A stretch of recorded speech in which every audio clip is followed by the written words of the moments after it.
Chapter 57. Dishonesty arising from gluttony. Sometimes a sort of dishonesty arises from gluttony, from too great desire to enjoy expensive and delicate food. One is not satisfied with ordinary fare, but is all the time looking out for this or that, which they fancy will gratify their palate. This leads them to take those things they have no sort of right to, such as cakes, sweetmeats, wines, or liquors.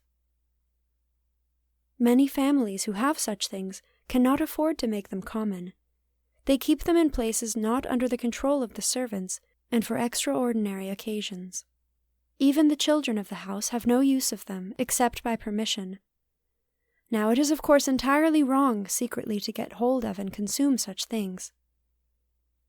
The fact that they are not taken out of the house or given away, but eaten or drunk at home, does not make it less a robbery, for it is well understood that they are entirely removed from your control. You might as well take money or other things as to take these. And if it be in the houses of the wealthy that these delicacies or expensive things are reserved, it makes no difference. They are as much out of your reach as if in another's house. You are entitled to good, wholesome food, and in sufficient quantity to keep up full health and strength. When you have this, you ought to be contented. I believe women at service in this country have in general very little to complain of in this respect. They share in pretty much all that is in use in the family, and have a diet good enough for anyone. If here and there an exception is made, and something is kept back, it is only reasonable it should be so. But it is really too bad when a servant is always complaining of her food, wanting to cook something for herself different from that which is in use in the family, and so making a deal of trouble and vexation. On Fridays in Protestant families there may be room for exception, where nothing but meat is provided. But even here it is more edifying and more Catholic, if we cannot readily provide something special, or one is refused permission to do so, to get along with bread and butter, or vegetables, or some such substantial food, than to make a great matter of it. I like very much the remark of an author, who says that servants should accustom themselves to a very plain and simple diet, and that even if they live in places where the food is delicate and rich, they should avoid allowing themselves to set much store by it.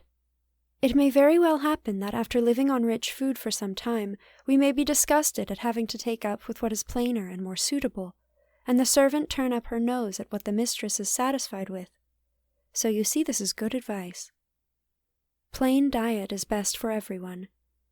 It is hurtful for kings, queens, rich and noble, to gratify the palate. It ruins health, and it ruins peace of mind. We cannot be servants of Jesus Christ and of the belly at the same time. Nothing destroys the delight of the soul in heavenly things more quickly than this love of eating and drinking. So the Saviour says, "Take heed to ourselves, lest perhaps your hearts be overcharged with surfeiting," that is, overeating, and drunkenness, and the cares of this life and that day come upon you suddenly. St. Luke 21:34. You remember, I dare say, the parable of the rich man and the poor beggar who sat at his gate. Now all that is said of the rich man is, that his thoughts and time were taken up in feasting and living sumptuously. It is not said that he committed other crimes, yet when he died, his soul went into hell. No doubt he was guilty of deadly sins, but they are not mentioned, because they grew out of his love of pleasure, which was the root of them and caused his damnation. Oh, then, avoid this sin. According to the gospel rule, having food and raiment, having sufficient for your health and strength, be contented with it. Desire nothing more, and be careful not to set your heart on more, if it come in your way. Imitate the example of so many of the holy men and women whom the Church has canonized. Of blessed Sebastian of Aparicio it is related that when the daughter of his employer used to make cakes and pies to present to him, he would never eat them. He said such kind of food was not suitable for a farm servant, but not knowing how to refuse without giving offense, and at a loss what to do with them, he gave them to the cows and horses. Many of the saints would rather do this than pamper their own appetites with delicate food. How poor and plain has been the diet of many a high-born lady whose heart has been pierced with the desire to live for God and His love alone. Of St. Francis of Rome, we read that from a very early age she practiced very great abstinence in regard to food. Nothing but water was ever drank by her. She ate no meat, eggs, or any sweet things, but simply boiled vegetables and bread. After her marriage to one of the richest and noblest men of Rome, when she had to sit at the head of a splendid table with every luxury upon it, she carried out the same mode of life, but so quietly and modestly that very few noticed her, or if they did, thought it owing to her peculiar state of health.